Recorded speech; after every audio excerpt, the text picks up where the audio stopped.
Kätte on jõudnud Eesti pokkerimaastiku kõige huvitavamad ajad, sest et Eesti meistrivõistlused 2025 on käes. See tähendab seda, et nädal aega on need juba käinud ja 2 nädalat veel, nii et uued meistrid on kõik selgumisel ja mina juba loodan näha, kes need on ja kes jäävad suurte nutupisaratega teiseks.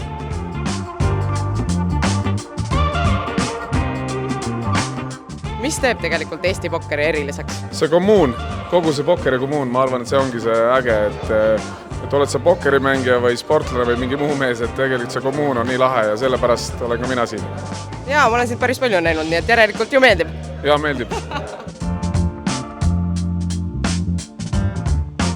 Daamid ja härrad, minu selja taga selgub kohe, no mitte kohe, võib-olla läheb natuke aega, aga 1K6 Max Eesti meister, nii et oleme hästi tasa ja laseme nendel mängida, sest et see on väga oluline. Kuidas sul eile naiste meistrivõistlused läksid muidu? Mis mõttes, kuidas? Nagu, sinul olid kuningad ju ja võtsid mu välja nagu. Ja nüüd sa küsid ja õõrud nina alla sulle.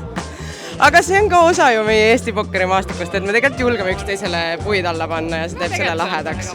Aga ma küsin su käest ühe küsimuse ka nagu asjaliku, et mis on sinu jaoks veel midagi, mis teeb Eesti pokkeri eriliseks? No ikkagi seltskond. Ja su lemmik on keegi, kes on valge kaabuga täna ja... Ütleme nii, et kõik naisterahvad, kes on valge, on mu lemmik. Ilus poliitiline vastus. Daamid ja härrad, minu kõrval ongi Eesti meistrivõistluste 2025 kõige suurema sisseastuga, ehk siis 1K6 Max turniiri võitja Martin Piik. Ma tean juba eos, et sa oled väga emotsionaalne inimene ja emotsioneerid niimoodi, et rööm on laes ja naerad ja teed pulli, on ja. Aga räägime tõsist juttu, siis räägi mulle, mis tegelikult oli selle võidu juures kõige raskem koht sinu jaoks? Kas pigem see oli nagu varasemalt turniiri ajal või Final Table'is? Tegelikult ei olnudki midagi rasket.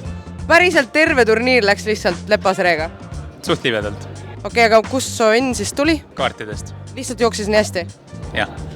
Ja ma saan aru, et see on su esimene meistritiitel. Vastab tõele.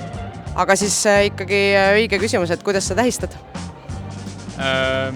Lähen koju ja teen oma abikaasale ja lapsele musi.